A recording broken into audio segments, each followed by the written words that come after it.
I'll let the speaker say a few words. Thank you, Vice President Vance. I want to thank the President as well. They showed strong leadership today. They invited the four leaders over here because the President is operating in good faith, and he demonstrated that very well. The problem is that Chuck Schumer and Leader Jeffries refuse to acknowledge the simple facts. Let's review what the simple facts are. As the Vice President was saying, this is the common sense thing to do. This is the right thing to do. This is the simple thing to do. By way of review, the House is getting back to the way the regular appropriations process is supposed to work.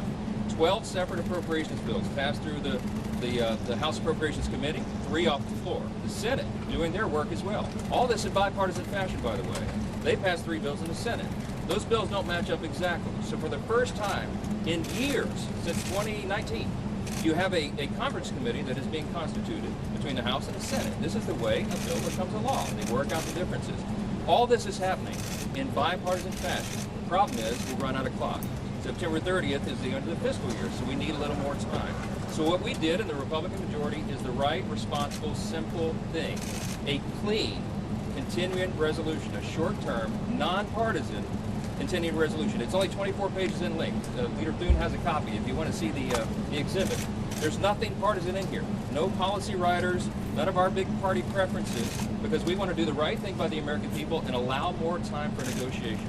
Now, there's a reason that Chuck Schumer and Hakeem Jeffries have come out here, stomped the feet, saying that they can't go along with this. They're trying to bring in extraneous issues. They issued a counter proposal. You should go take a look at what they requested.